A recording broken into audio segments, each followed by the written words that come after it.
They laughed when he dug a tunnel in front of the house. But when they discovered the reason, Marcus Thompson had been working in absolute silence for 3 weeks, completely ignoring the curious stares and malicious comments echoing down the street. His determination was unshakable, even as the neighbors' laughter grew louder with every hammer blow. It was when Jennifer opened the kitchen window that she saw him there again, digging and building that strange structure she couldn't understand. The lumber was arranged in a strange triangular shape, with a low entrance that looked more like a rudimentary tunnel. The snow continued to fall heavily over Burlington, and her husband remained there, as if fulfilling a mission only he understood. "Marcus, for God's sake, what is this madness?" shouted Jennifer from the window, her voice choked with frustration. "The neighbors are laughing at us." He looked up for a second, met his wife's worried gaze, but went back to work without saying a single word. His hands were red from the cold, even with the thick gloves he wore, but he showed no intention of stopping. Emily, 16 years old, arrived from school right at that moment and saw her father working on that bizarre thing being built right in front of their house. She lowered her head, pulled up her coat hood, and ran inside, hoping none of her classmates had seen it. "Mom, I can't take this anymore," said Emily, throwing her backpack forcefully onto the kitchen floor. "Today, Ashley asked me if my dad was okay in the head. I didn't know what to say." Jennifer sighed deeply, watching through the window as her husband continued working under the increasingly heavy snowfall. They had been married for 20 years, and she had never seen Marcus act so strangely and mysteriously. "Your father has always been a responsible and hard-working man," said Jennifer, trying to stay calm. "He must have some reason for doing this." "What reason, Mom? What possible reason could there be to build this ridiculous thing in front of our house?" retorted Emily, with tears of shame in her eyes. "Yesterday, James asked if my dad was building a giant doghouse." In the house next door, Mrs. Margaret was peeking through the living room curtain, whispering to her husband about the neighbor's situation. She had already called her friend Mary Beth to tell her about the madness Marcus Thompson was up to. "Poor Jennifer," whispered Mrs. Margaret to her husband. "She must be so embarrassed. The man must be having one of those breakdowns, you know how it is. Works too much, then his mind just snaps." Across the street, Mr. James, retired from the railroad company, shook his head disapprovingly as he watched Marcus work tirelessly. He had told his wife that it wasn't normal, that a man doesn't build that sort of thing without having some serious problem. "Mrs. Helen, just look at that," said Mr. James to his wife, discreetly pointing at the Thompson house. "The man's been at it for 3 weeks now. It's not normal, no." Mrs. Helen, who always enjoyed gossip, was already planning a visit to Jennifer to see how things were and find out more details about that unusual situation. At night, when Marcus finally came inside, Jennifer was preparing dinner with movements sharper than usual. The atmosphere was heavy, and Emily had locked herself in her room, refusing to come out for dinner. "Marcus," said Jennifer, not looking at him as she stirred the pot. "We need to talk." He headed to the bathroom to take a shower, as if he hadn't heard anything. Jennifer felt her blood boil. 20 years of marriage, and she had never seen her husband act so evasive and mysterious. When Marcus came down for dinner, he found only his plate served at the table. Jennifer was sitting in the chair across from him, arms crossed, and with a serious expression he knew well. "People are talking, Marcus," she said, trying to keep her voice steady. "Emily is embarrassed to bring her friends over to our house, and I don't know what to say anymore when they ask me what you're doing." Marcus chewed slowly, as if processing each of his wife's words. His eyes were tired, but there was a determination in them that Jennifer couldn't understand. "Trust me," was all he said, before returning to eat in silence. "Trust you?" Jennifer burst out. "Marcus, you're spending our savings on lumber, and you won't tell me what it's for. You're building some strange thing in front of our house, and you refuse to explain. How can I trust someone who acts like I'm a stranger?" Marcus looked up for the first time during the conversation. There was something profound in that gaze, something Jennifer couldn't decipher. Was it pain? Was it determination? Was it despair? "I would never do anything to harm this family," he said, his voice low but firm. "Never." Jennifer felt tears begin to form in her eyes. She had known this man for so many years, had seen him build their life brick by brick, always communicative, always explaining his plans and dreams. Now, suddenly, he had become a stranger. "Then explain it to me, Marcus. Explain what's happening," she pleaded. Marcus finished his dinner, got up from the table, and kissed his wife's forehead tenderly. "It's not time yet," he whispered, "but soon you'll understand." That same night, Emily came down to the kitchen to get a glass of water and found her mother crying softly, sitting at the kitchen table, still wearing her apron. "Mom!" called Emily, frightened. "What happened?" Jennifer quickly dried her tears, trying to disguise her emotional state so as not to worry her daughter further. "Nothing, sweetie. I'm just a little tired." "Is it because of Dad and that thing outside, isn't it?" asked Emily, sitting down next to her mother. Jennifer nodded, feeling she could no longer hide the situation from her daughter. Emily was a smart and perceptive girl, and was already suffering from all this confusion. "I don't know what to do anymore, Emily," confessed Jennifer. "Your father has always been a man of his word, always told me everything. Now it seems like he's living in another world." "We could get help," suggested Emily hesitantly. "Talk to someone who understands these things." Jennifer looked at her daughter, surprised by the maturity of the suggestion. For a moment, she really considered the possibility. Maybe Marcus was going through some psychological problem she couldn't identify. "I don't know if it would be right to do that behind his back," said Jennifer. "Your father is a proud man." "But if he won't tell us what's happening, how can we help?" questioned Emily. The next morning, Marcus woke before sunrise as usual and returned to his project. Jennifer watched from the bedroom window as he checked the lumber and continued working with the same determination as the previous days.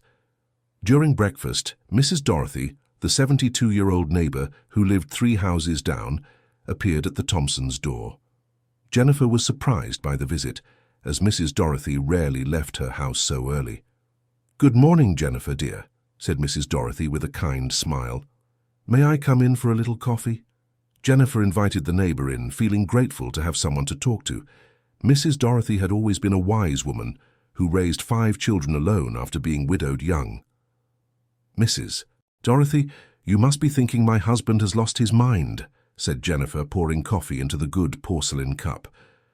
"My dear," said Mrs. Dorothy, stirring the sugar slowly, "I've lived a long time in this life. I've seen men building strange things, and most of the time they had their reasons." "But what reason could there be for building that thing?" asked Jennifer, feeling a bit of relief at being able to unburden herself. "I don't know, dear, but Marcus always seemed like a sensible man to me." "Perhaps we need to have a little more patience," replied Mrs. Dorothy, looking out the window where Marcus continued working. "Emily is embarrassed, people are talking, and I don't know what to think anymore," confessed Jennifer. "People always talk, dear, that's nothing new," said Mrs. Dorothy serenely. "What matters is what we have inside our home. Does Marcus love you?" "Of course he does." "Does he love Emily?" "Without a doubt." "Then he must have a good reason for doing this. Men like Marcus don't act without thinking." Dear listener, if you're enjoying the story, please take a moment to leave a like and especially subscribe to the channel. It really helps us who are just starting out, now continuing. After Mrs. Dorothy's visit, Jennifer felt a little calmer, but the situation continued to cause discomfort. That afternoon, when she went to the market to do the shopping, she noticed the curious looks and the whispers of the other women. In line at the butcher shop, she clearly heard Mrs. Barbara commenting to Mrs. Carroll about the situation at the Thompson house. "Poor Jennifer," Mrs. Barbara was saying. "Her husband must be going through that midlife crisis. My sister went through that with her brother-in-law. Suddenly the man decided he wanted to be an artist and turned the garage into a studio." "But this thing Marcus is doing is weirder," replied Mrs. Carroll. "It looks more like an animal den than anything else." Jennifer felt her face flush with shame. She wanted to defend her husband, explain that he wasn't crazy, but how could she do that when she herself didn't understand what was happening?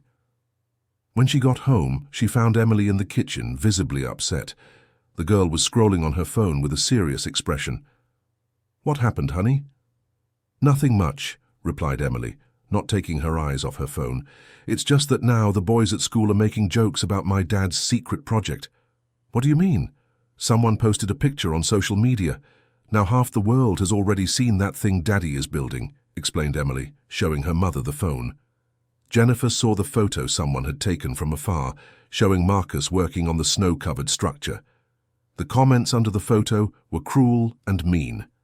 This guy has completely lost it. Must be a little house for himself since his wife can't stand him anymore. So embarrassing. Someone call the psychiatric ambulance. Jennifer felt her stomach churn reading those comments. How could people be so cruel to someone they didn't even really know? "Honey, don't pay attention to that," said Jennifer, trying to sound stronger than she felt. "People who make those kinds of comments have no character." "But Mom, it's humiliating," Emily exploded. "I can't take this situation anymore. Why doesn't Dad just stop this and finally explain what he's doing?" That afternoon, Marcus came home from work early and went straight to the backyard to continue his construction. Jennifer watched him for a few minutes through the window, noticing how focused and determined he seemed, as if he were racing against time. She decided it was time for a more serious talk. She put on her coat and went out to the backyard, walking toward her husband, who was hammering a board onto the structure. "Marcus, I need to talk to you," she said, planting herself in front of him. Marcus stopped what he was doing and looked at his wife. There was tiredness in his eyes, but also a sadness that Jennifer hadn't noticed before.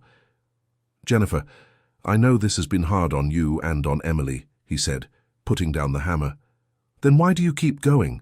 Why won't you explain what's going on?" she pleaded. Marcus looked at the structure he was building, then at the house they had lived in for 15 years, and finally at his wife, who watched him with tears in her eyes. "Because if I explain now, you'll try to stop me," he said, his voice choked. "Stop you from what, Marcus? What are you afraid of?" "Of not finishing in time," he replied, picking up the hammer again. Jennifer was even more confused by that answer. In time for what? What deadline was her husband thinking of? "Marcus Thompson, either you explain to me right now what is happening, or Emily and I are going to spend a few days at my sister's house," said Jennifer, her voice firm. Marcus completely stopped what he was doing. He knew his wife well enough to know she wasn't bluffing. Jennifer was a woman of her word, and when she made a decision, she followed through. "Jennifer, please, give me 1 more week," he begged. "Just 1 more week." "1 week for what?" "To finish. Then I'll explain everything, I promise." Jennifer looked at this man she had loved for so long, trying to understand what was going on in his head. There was something desperate in his posture, something she had never seen before. "All right," she conceded, "but this is the last time I accept an evasive answer from you. 1 week, Marcus, just 1 more week." He approached her and hugged her tightly, as if he were saying goodbye. Jennifer felt there was something much deeper happening there, something that went beyond a simple construction project. That night during dinner, Marcus made an effort to seem more present. He asked about Emily's school, commented about work, tried to normalize the family atmosphere that had been so tense lately. "Dad," said Emily hesitantly, "there are people at school making jokes about what you're building." Marcus stopped eating and looked at his daughter. For the first time in weeks, he seemed to really hear what was being said about the impact of his actions on the family. "I'm sorry, Princess," he said sincerely. "I never wanted you to go through this." "Then stop this whole thing," Emily asked, "or at least explain to me why you're doing it." "You'll understand soon," replied Marcus. "And when you do, you'll know I was doing this for the 2 of you." Emily exchanged a look with her mother. There was something in her father's voice she couldn't identify, but it made her feel that maybe he really did have an important reason for all of it. In the following days, Marcus worked with even more intensity. He woke up at 5 in the morning and went straight to the construction site before even having coffee. Jennifer noticed he was losing weight and that his hands were increasingly bruised from the intense work. One morning she woke up and didn't find Marcus in bed. She went down to the kitchen and saw through the window that he was sleeping inside the structure he was building. That frightened her deeply. Jennifer ran out to the backyard and found him wrapped in a thick blanket, sleeping in what seemed to be the interior of the construction. "Marcus, Marcus, wake up!" she shouted, shaking her husband. He opened his eyes, disoriented for a moment, then seemed to remember where he was. "What are you doing out here? asked Jennifer, desperate. Testing the structure, he replied, getting up and shaking the snow off the blanket. I need to know if it's working properly. Working for what, Marcus? This has become an obsession. Marcus looked at his wife with an expression that mixed exhaustion and determination. There were dark circles under his eyes, and his beard was more grown out than usual. Jennifer, trust me for just 2 more days. Just 2 more days, and everything will make sense. Jennifer felt she was losing her husband to an obsession she couldn't understand. At that moment, she seriously considered seeking professional help or talking to his boss to understand if something was happening at work that could explain this behavior. During lunch that day, she called Rachel, her younger sister, and poured out the whole situation. Rachel, I don't know what to do anymore, said Jennifer, speaking quietly so Emily wouldn't hear. Marcus is acting like he's on a life-or-death mission. Jennifer, have you asked if he's going through some problem at work? Suggested Rachel. Sometimes men act strange when they're worried about those things. I've tried everything, Rachel. He just tells me to trust him and that he'll explain everything soon. What if it's something medical? Suggested her sister. Sometimes health problems can cause behavioral changes. Jennifer hadn't thought of that possibility. What if Marcus was sick and didn't want to worry the family? That would explain the strange behavior and the urgency he showed to finish the construction. Do you think I should talk to Dr. Henry? Asked Jennifer, referring to the family doctor. I think it's worth it, yes, at least to get that doubt out of your head. After the conversation with her sister, Jennifer became even more worried. What if Marcus was building that thing because he thought he didn't have much time left? What if it was some kind of legacy or protection he wanted to leave for the family? In the afternoon, when Marcus arrived from work, Jennifer was determined to have a definitive conversation with him. Marcus, sit here. I need to ask you something, and I want an honest answer. He sat in the living room, still in his work clothes, and looked at her attentively. Are you sick? Asked Jennifer directly. Sick? Marcus seemed surprised by the question. Why do you ask that? Because it's not normal for a 45-year-old man to start acting this way without a very serious reason, explained Jennifer. And if you're sick and don't want to tell us, I'd rather know. Marcus took his wife's hands in his. They were cold from nervousness. Jennifer, I'm not sick, I promise you it's nothing like that. Then what is it? What's happening to you? Marcus took a deep breath as if making a difficult decision. Tomorrow night I'll explain everything, he said. I promise you that tomorrow night you'll know exactly why I'm doing this. Why only tomorrow? Why not now? Because I need to finish first. If I explain before finishing, I might not be able to complete what I started. Jennifer looked deeply into her husband's eyes. There was something there she recognized from their dating days, when Marcus got nervous before talking about something important. It was the same expression he had when he proposed to her. All right, she conceded once more. But tomorrow night, Marcus. No more excuses. No more excuses, he promised. That night, Emily talked to her mother in the kitchen while they prepared dinner together. Mom, did you notice Dad is different today? Commented Emily. Different how? I don't know. Calmer. Like he made an important decision. Jennifer had noticed the same thing. Marcus seemed more relaxed during dinner, less tense than in previous weeks. He said he'll explain everything to us tomorrow, Jennifer told her daughter. Really? Emily seemed relieved. Thank goodness, because this was driving me crazy. Me too, honey, me too. The next morning, Marcus woke up earlier than usual and worked with even greater intensity. Jennifer noticed he seemed to be putting the finishing touches on the construction, checking details and adjusting a few things. During the day, she noticed some neighbors walked past the sidewalk more often than normal, clearly curious to see the final result of Marcus's crazy project.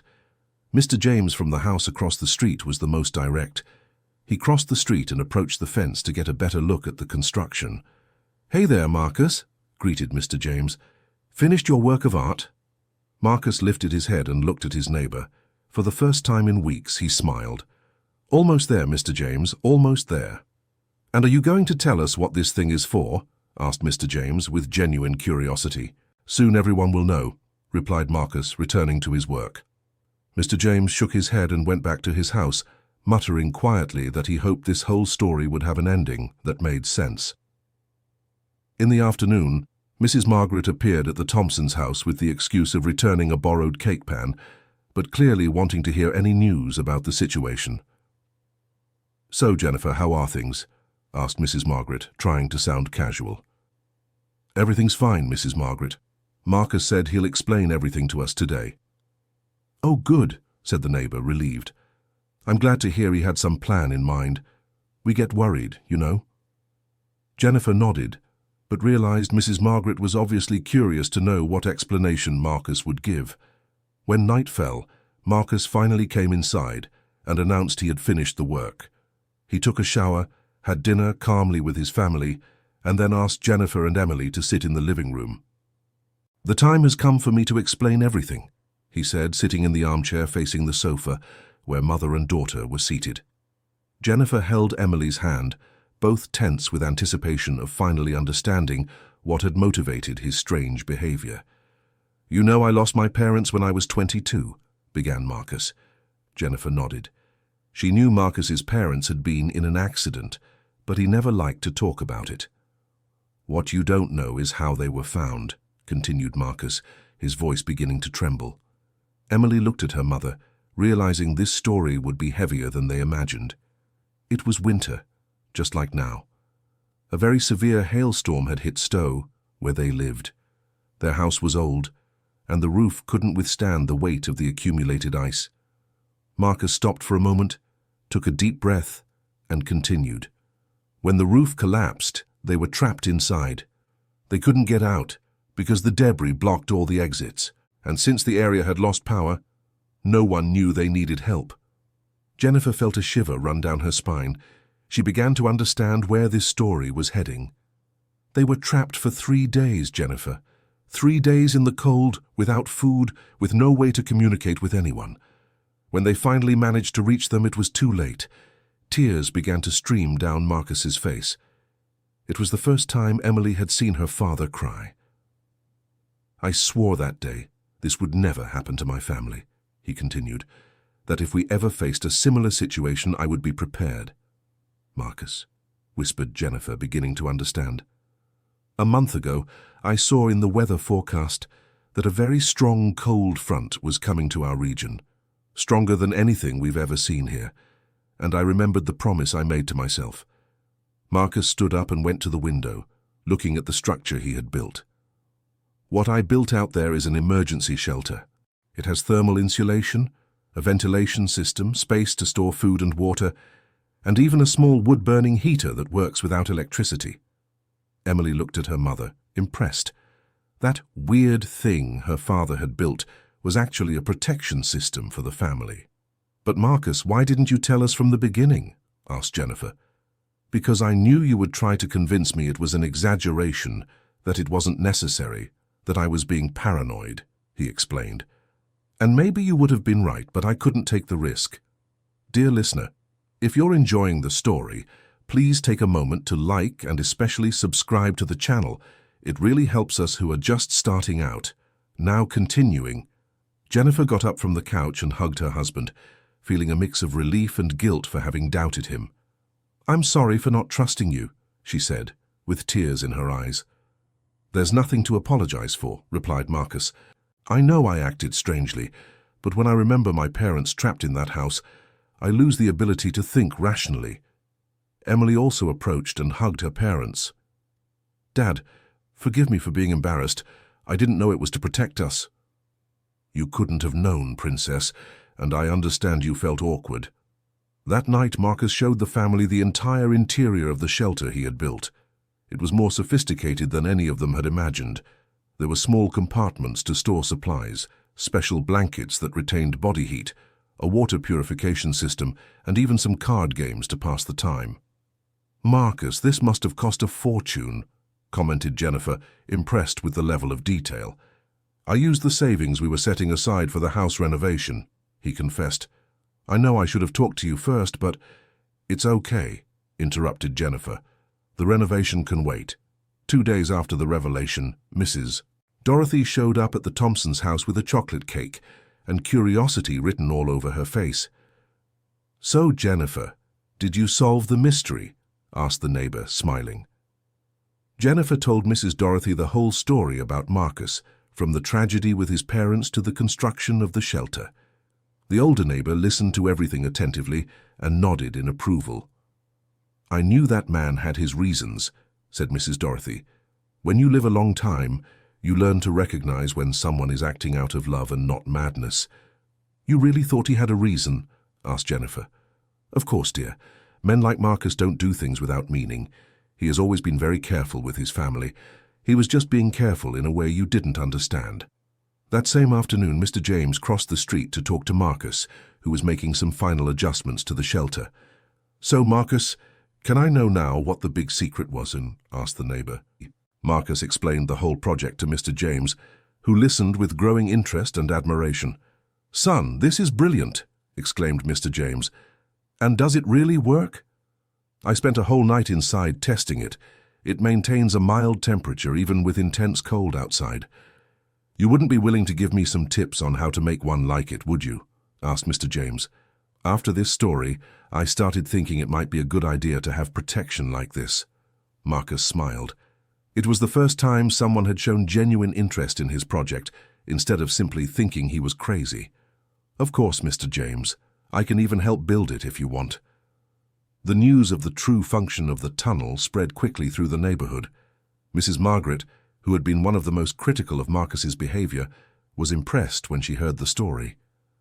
"Who would have thought that strange thing was actually a shelter?" she commented to her husband. "Marcus is smarter than we thought." Mrs. Barbara, who had spread rumors about Marcus going through a crisis, felt ashamed when she discovered the truth. She showed up at the Thompsons' house in the late afternoon with a jar of homemade dulce de leche. "Jennifer, I've come to apologize," said Mrs. Barbara, without beating around the bush. "I kept saying your husband was having problems, but he was actually being more responsible than any of us." "Don't worry about it, Mrs. Barbara. We understand the situation did look strange. Even so, it wasn't right to speculate. Now that I know the truth, I can only admire his dedication to his family." A week after the revelation, the Burlington area was hit by a hailstorm more intense than anything the residents remembered seeing. The winds were so strong, they knocked down trees and power poles, leaving many houses without electricity. The Thompsons' house also lost power, but unlike the neighbors who found themselves in the dark and cold, the family had somewhere to go. Marcus, Jennifer, and Emily settled comfortably into the shelter, where there was battery-powered lantern light, wood heating, and enough supplies for several days. "I can't believe I'm saying this," said Emily, wrapped in a thermal blanket while playing cards with her parents. "But this is actually cozy." "Your father thought of everything," commented Jennifer, looking at Marcus with renewed admiration. A few hours after the storm began, they heard knocking at the shelter entrance. Marcus opened it and found Mr. James with his wife, Mrs. Helen, both soaked and shivering from the cold. "Marcus, our house flooded," said Mr. James, desperate. "The rain came in through the roof and we have nowhere to stay warm." Come in," said Marcus without hesitation. "There's room for everyone." Mrs. Helen was impressed with the inside of the shelter. She had been one of the people who criticized Marcus's project the most, and now she found herself being protected by him. "Marcus, I don't know how to thank you," she said, emotional. "I said so many bad things about this, and now you're saving us." "We don't hold grudges, Mrs. Helen. The important thing is that everyone is safe." Half an hour later, more neighbors appeared.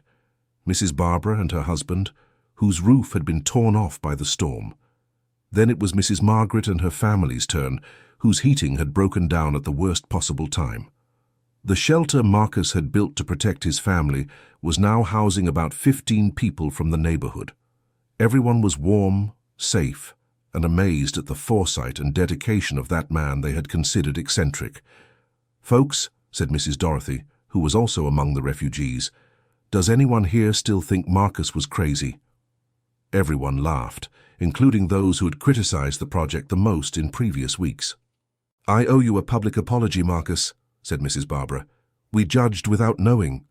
"Forget about it," replied Marcus. "The important thing is that everyone is safe." Emily looked around, and saw all those people who had mocked her father now being protected by him. She felt immense pride, mixed with shame for having been embarrassed by the situation. "Dad," she said, approaching Marcus, "I wanted to apologize for being embarrassed. Now I see that you are the smartest and most thoughtful guy I know." Marcus hugged his daughter affectionately. "No need to apologize, Princess. You couldn't understand without knowing the whole story."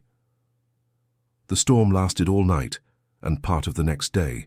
During that time, the neighbors had the chance to get to know Marcus better and understand his careful personality and concern for others' well-being. Mr. James, who always enjoyed telling stories, took the opportunity to recount some of his adventures from the time he worked on the railroad. Mrs. Dorothy shared stories from when she raised her 5 children alone. The atmosphere, which could have been tense and uncomfortable, turned into almost a gathering. "You know something," commented Mrs. Helen. "It's been a long time since we've talked so much with the neighbors. It seems it took a storm to bring us closer." "That's true," agreed Jennifer. "We live such rushed lives that sometimes we forget to look around." When the storm finally passed and the power was restored, the neighbors began saying goodbye to return to their homes. But before leaving, many made sure to thank Marcus again. "Marcus," said Mrs. Barbara on her way out, "do you have any plans to teach us how to build shelters like this one?" "If you're interested, I certainly can," replied Marcus.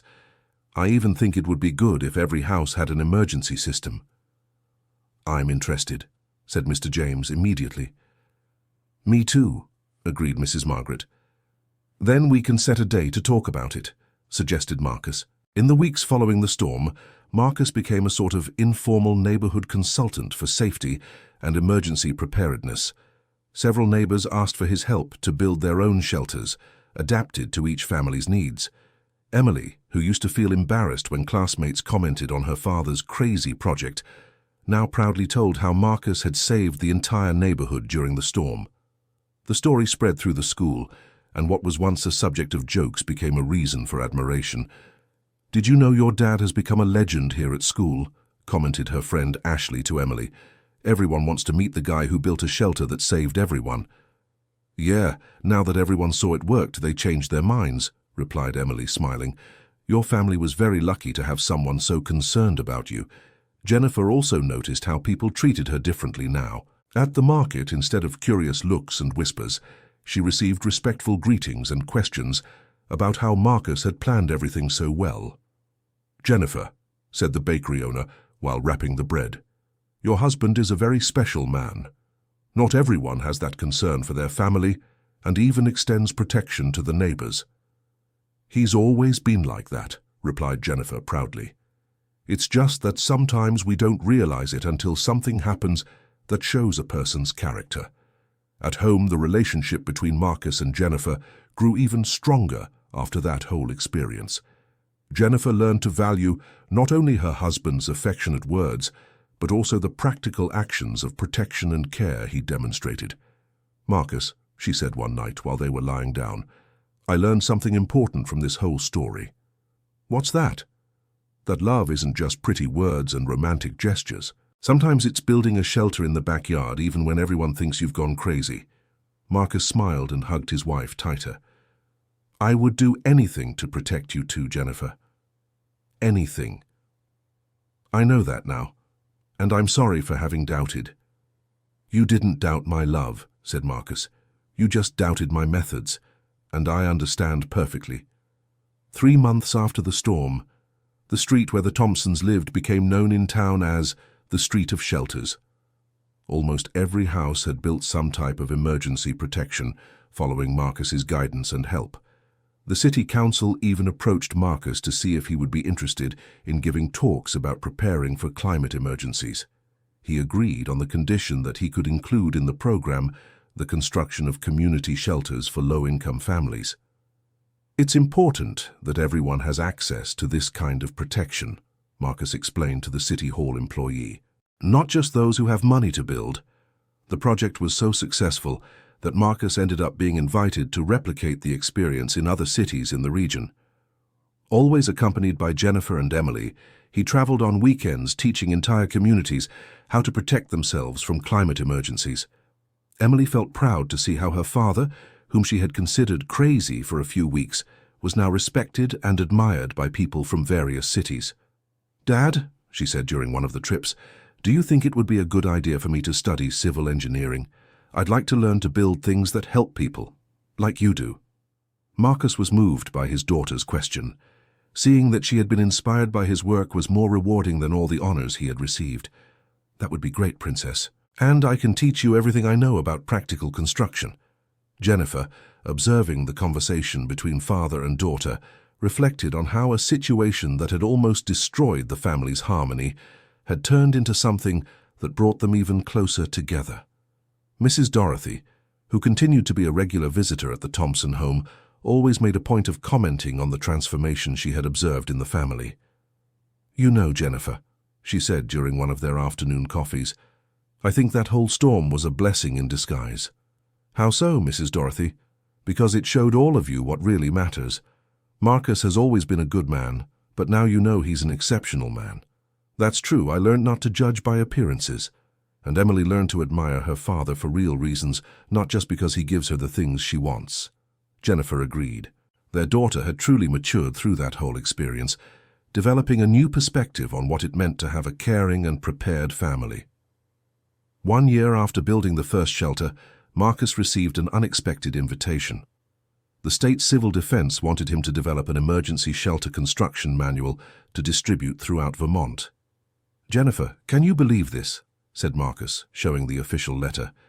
"They want me to write a manual that will be used across the entire state." "I do believe it," replied Jennifer, smiling. "You deserve all this recognition. But I'm not an engineer. I don't have technical training." "Marcus Thompson," Jennifer interrupted firmly. "You saved 15 families on one stormy night. You have more practical experience than many people with degrees." The manual that Marcus developed, with Emily's help on the illustrations and diagrams, became a national reference for building family emergency shelters. It included not only technical instructions, but also the personal story that motivated its development. "It's important that people understand it's not paranoia," Marcus explained during an interview for local television. "It's precaution, and precaution based on love for family." The interview had a big impact, and Marcus began receiving letters from people all over the country telling how his story had inspired them to better prepare for emergencies. One of the most touching letters came from a lady in Miami. "Mr. Marcus, my husband read about your story in the newspaper and decided to build a shelter just like it for our family. Last week, when a strong windstorm hit our area, we had somewhere to go. My grandchildren were impressed with Grandpa's secret hideout, but I know it was real protection. Thank you for inspiring our men to take better care of their families." Jennifer always got emotional when Marcus read these letters to the family. Seeing how their experience had inspired so many other people gave even greater meaning to everything they had been through.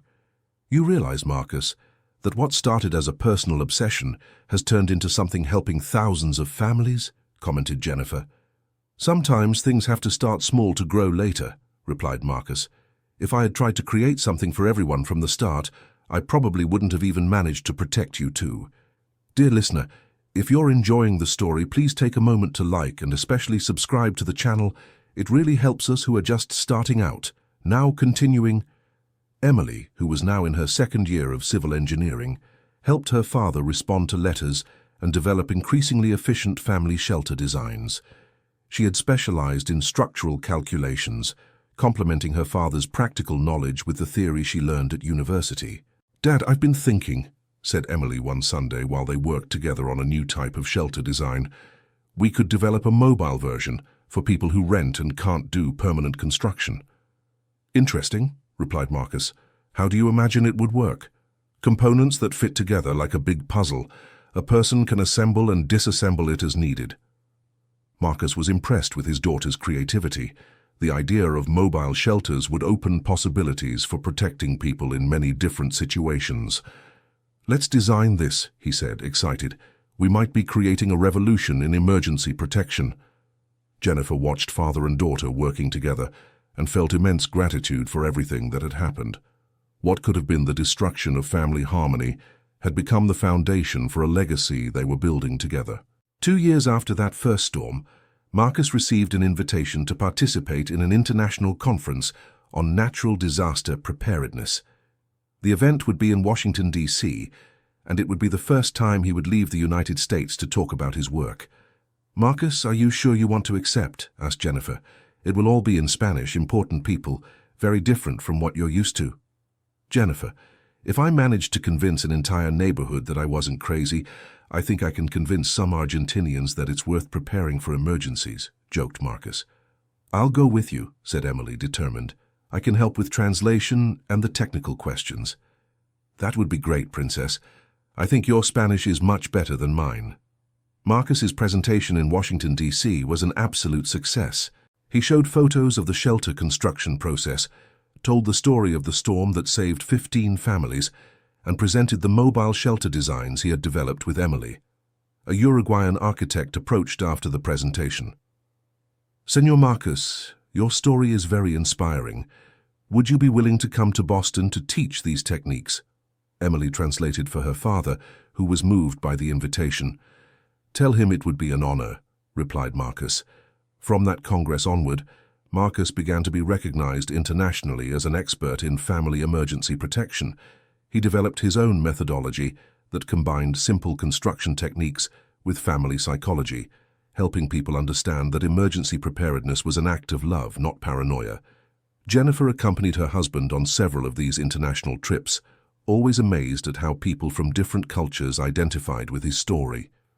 "Marcus," she said after a lecture in Philadelphia, "did you notice how that Chilean lady cried when you told the story about your parents?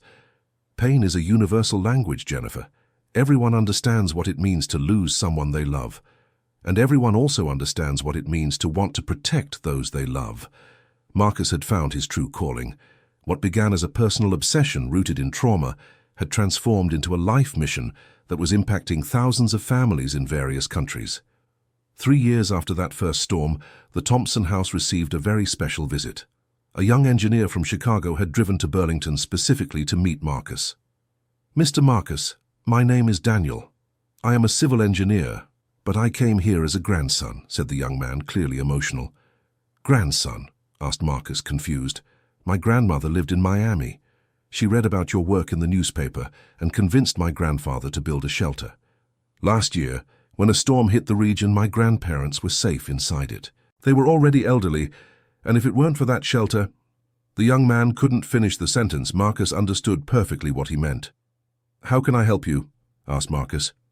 "I want to learn everything. I want to specialize my career in emergency construction.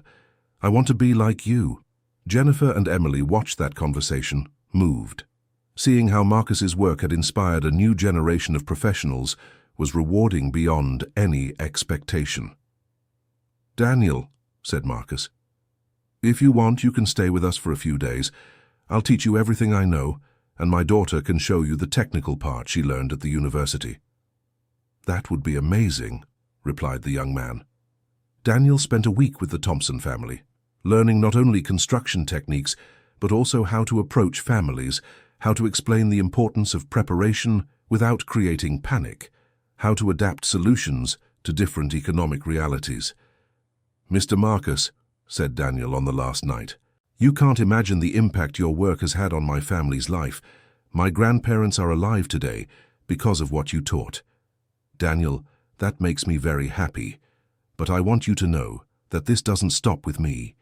Now it's also your responsibility to carry this knowledge forward. I promise I will do that."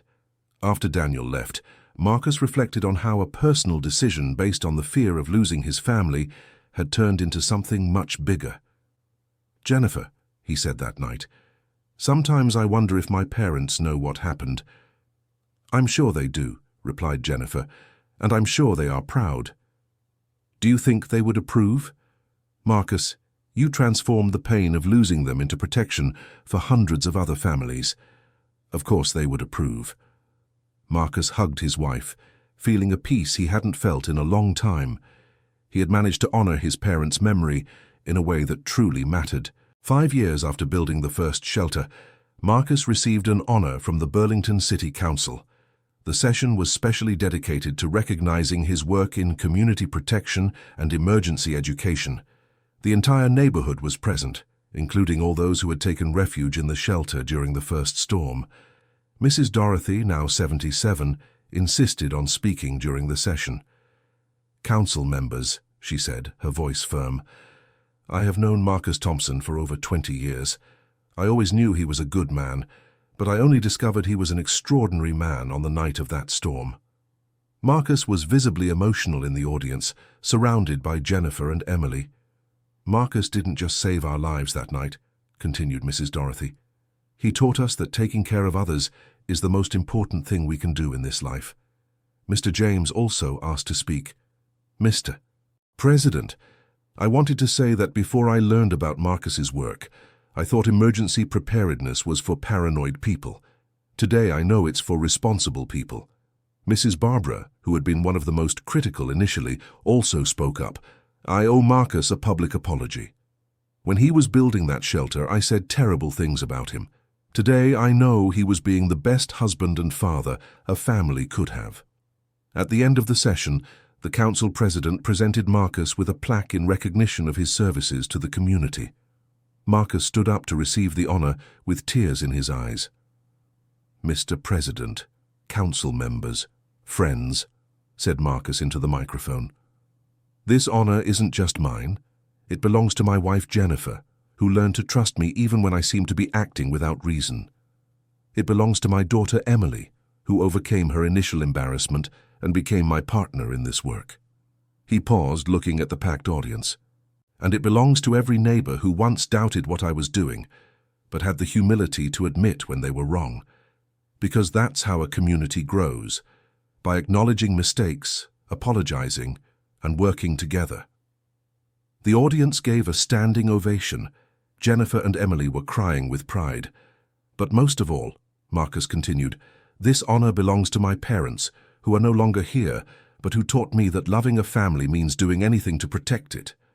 When they left the Burlington City Council, the family was surrounded by journalists wanting to interview Marcus. A local TV reporter asked what his next project was. "We are developing a community shelter program for low-income neighborhoods," replied Marcus. "The idea is for every block to have at least one safe place where all families can take shelter in an emergency." "And what is the biggest challenge of this project?" asked the reporter. "Convincing people that preparedness isn't a luxury, it's a necessity, that everyone has a right to safety, regardless of social condition." Emily added, "My father always says family protection is a basic human right, not a privilege for those with money." The report on the tribute to Marcus aired on the local news and resonated in several other cities. Marcus began receiving invitations to implement community shelter projects in municipalities across Vermont. Jennifer watched her husband's work grow with a mixture of pride and concern. She was happy to see how he was helping so many people, but she also knew Marcus had a tendency to overextend himself when involved in something important. "Marcus," she said one night, after seeing him working late on the projects, "you need to rest too. You won't be able to help anyone if you get sick." "You're right, Jennifer. It's just that when I see how many families still have no protection, I get anxious to speed up the work." "I understand. But remember what you told me yourself. Things need to grow slowly to grow right." Marcus smiled. Jennifer was using his own words to calm him, and it showed how she had truly understood his work philosophy. "You're right. I'll try to work more calmly. And I'll help you organize your time better. We don't want you to have a breakdown from overwork." Emily, who was now in her final year of civil engineering and was already actively participating in her father's projects, was also worried about his work pace. "Dad, how about we hire some helpers?" she suggested. "There are already enough people interested in your work to form a small company." "A company?" Marcus had never thought of that. "Do you think it would be a good idea?" "I think it would be the only way for you to meet all the demand without working yourself to death." The idea of forming a company dedicated to building emergency shelters began to take shape in family conversations. Marcus realized Emily was right. He alone couldn't handle all the requests he was receiving. "How do you imagine it would work?" asked Marcus of his daughter. "We could start small. Hire 2 or 3 helpers, train them in your techniques, and divide the work. You'd be responsible for planning and supervision, and they'd do the actual construction. And where would we get the money to pay the employees? Asked Jennifer, always practical. We can start by charging for materials and labor, suggested Emily. For those who can pay, we charge a fair price.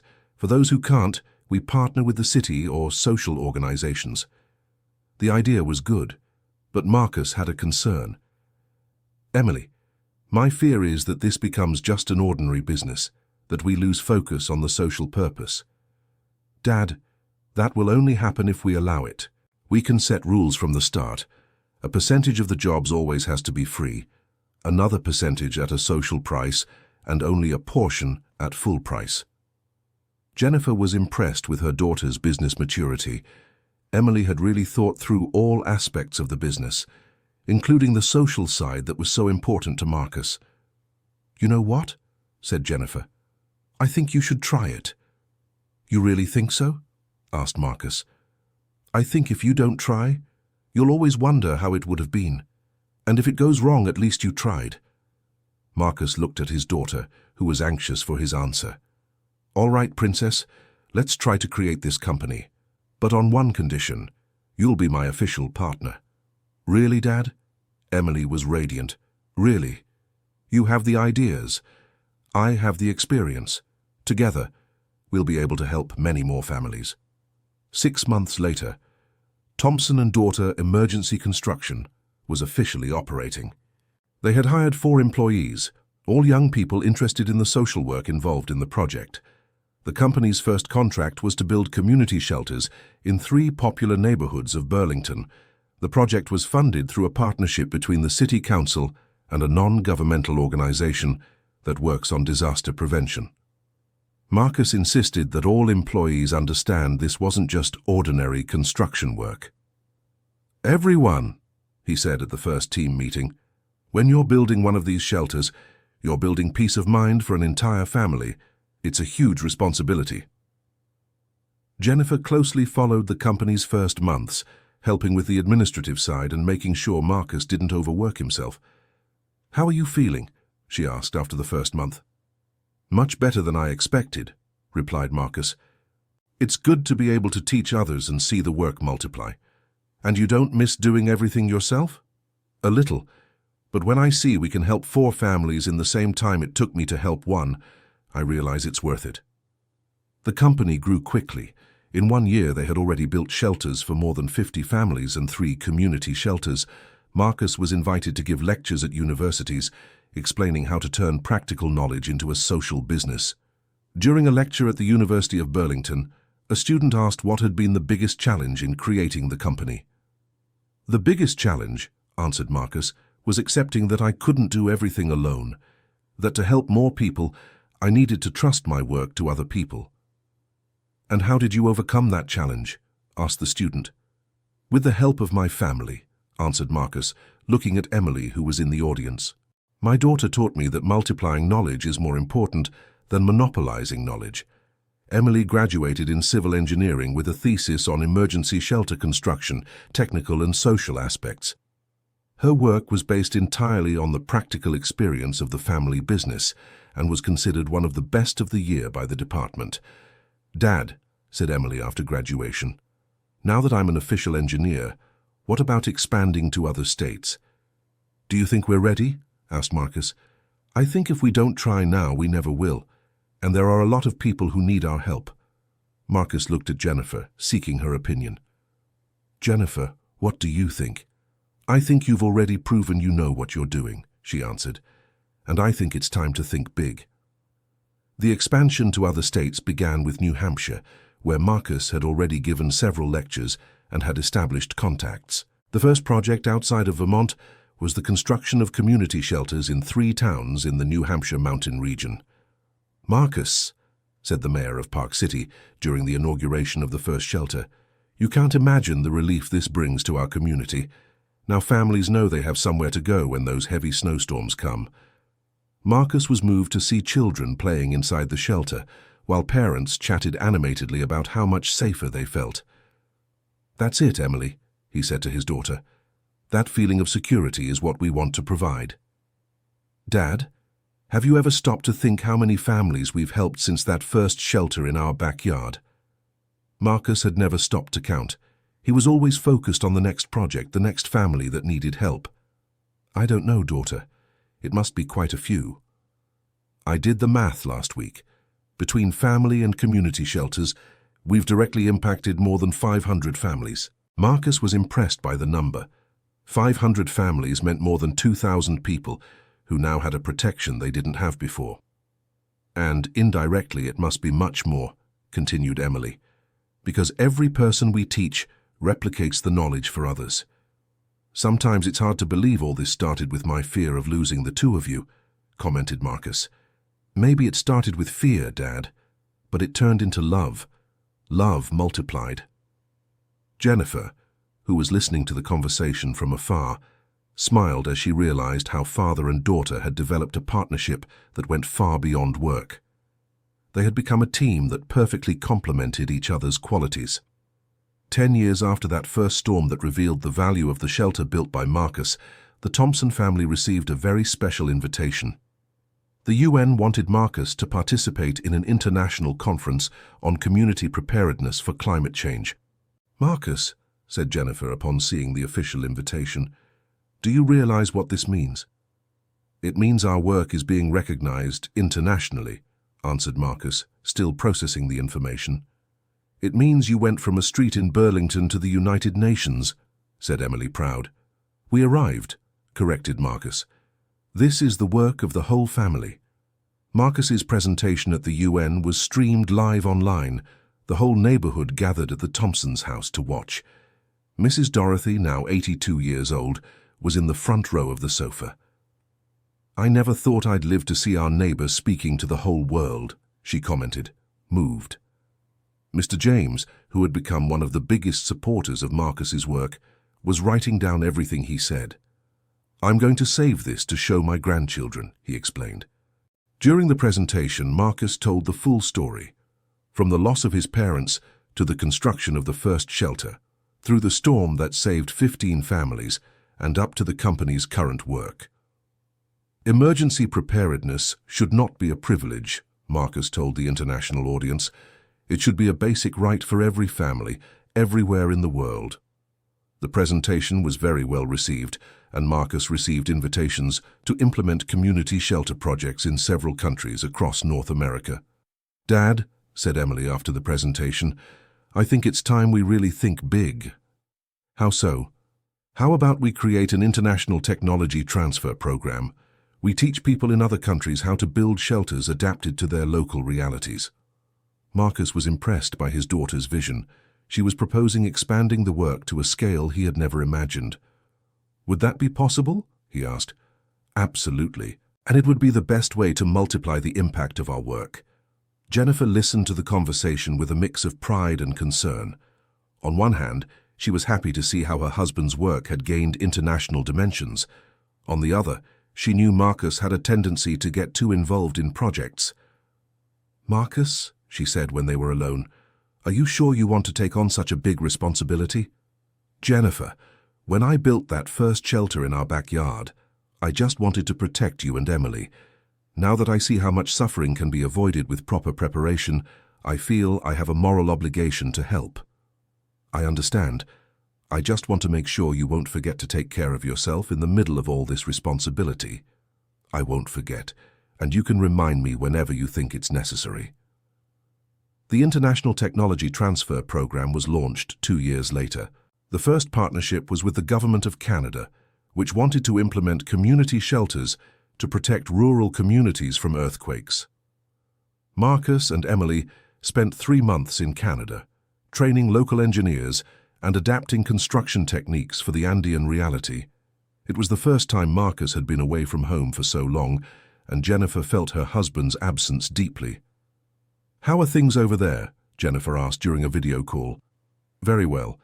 The people here are amazing, very receptive to the project, replied Marcus. But I miss home. I miss you too, but I'm proud of the work you're doing. We'll be back soon, I promise. When Marcus and Emily returned from Canada, they brought inspiring stories about the project's impact on the Andean communities. Mom, Emily recounted, There was a village that had never had any kind of earthquake protection. After we built the community shelter, the expression on people's faces completely changed.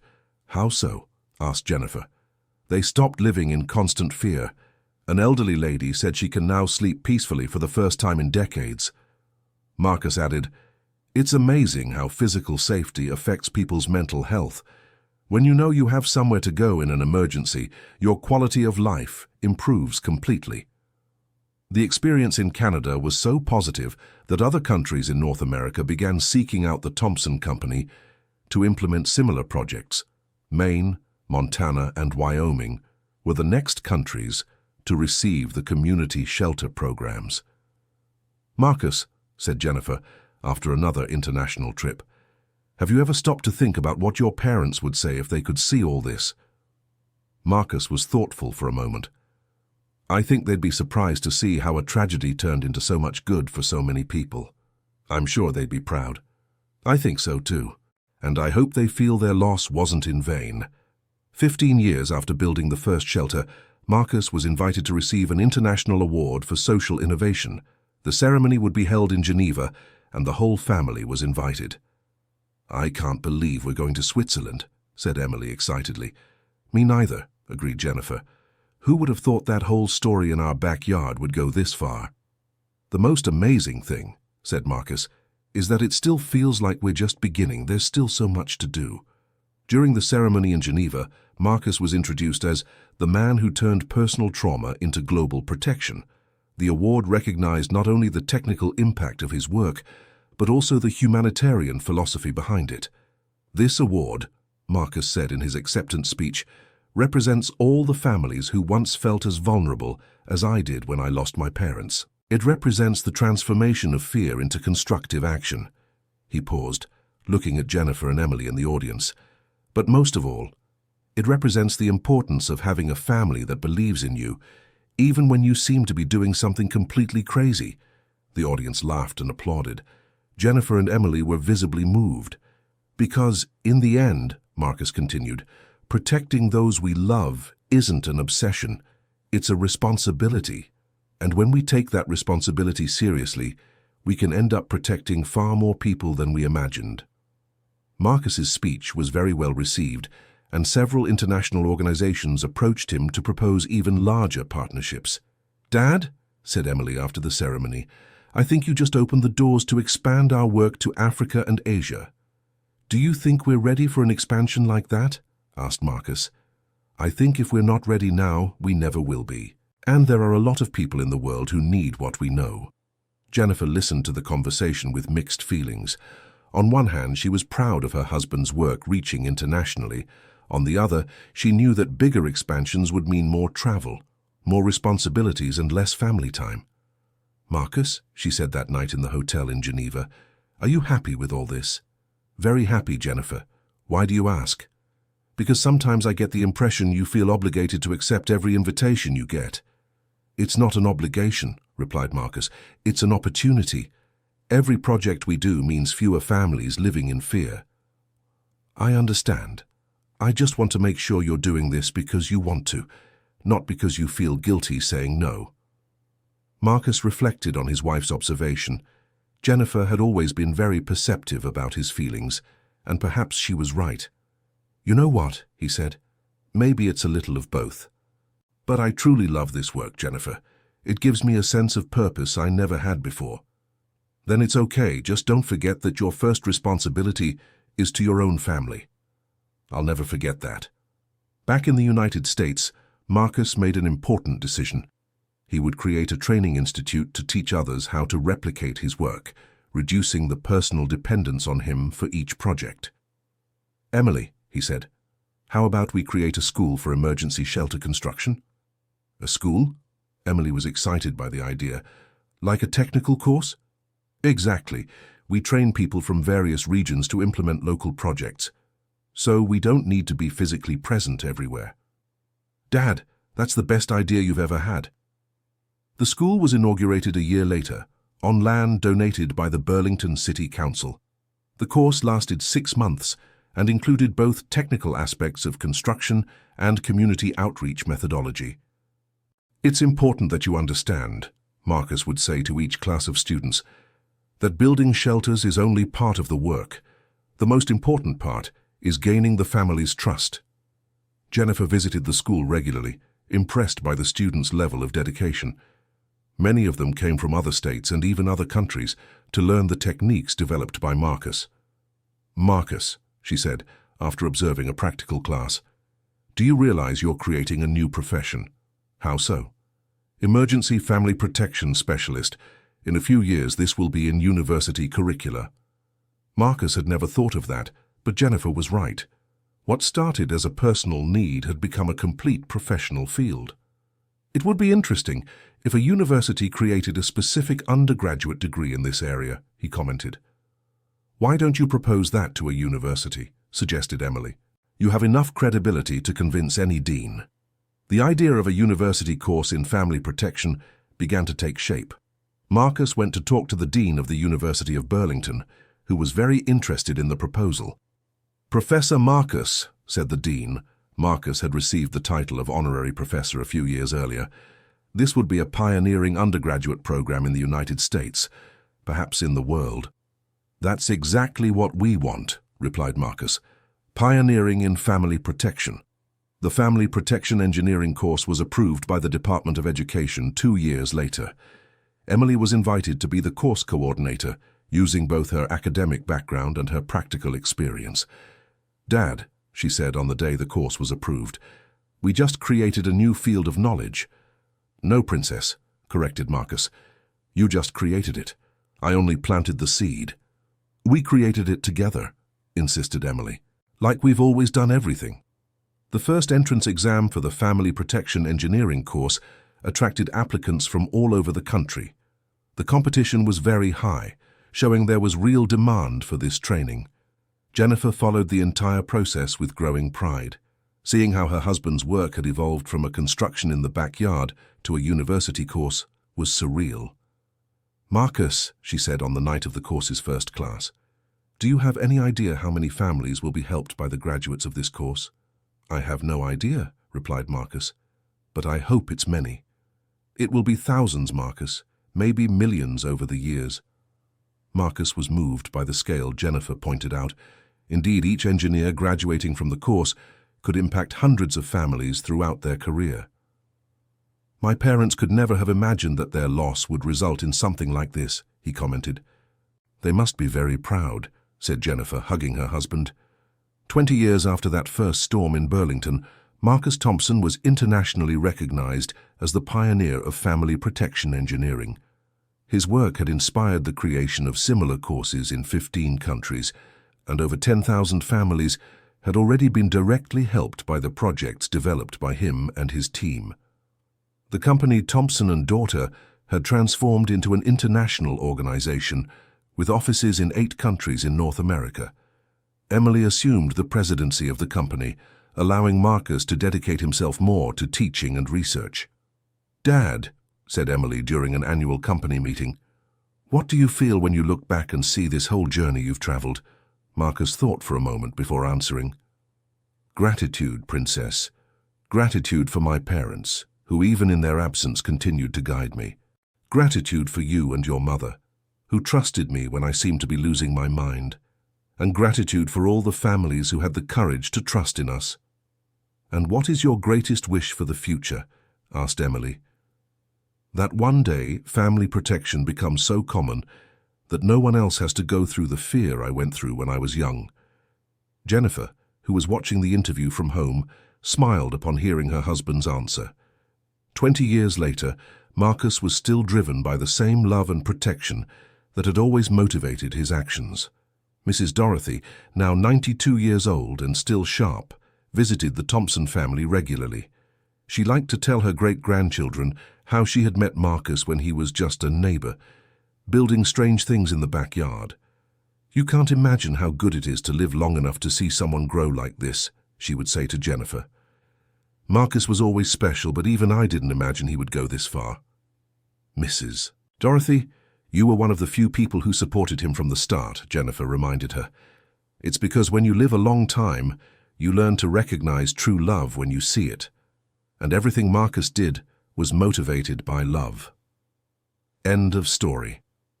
Now tell me what you thought of this story and where you're watching from. If you have something to share with us, leave it in the comments with sincere words.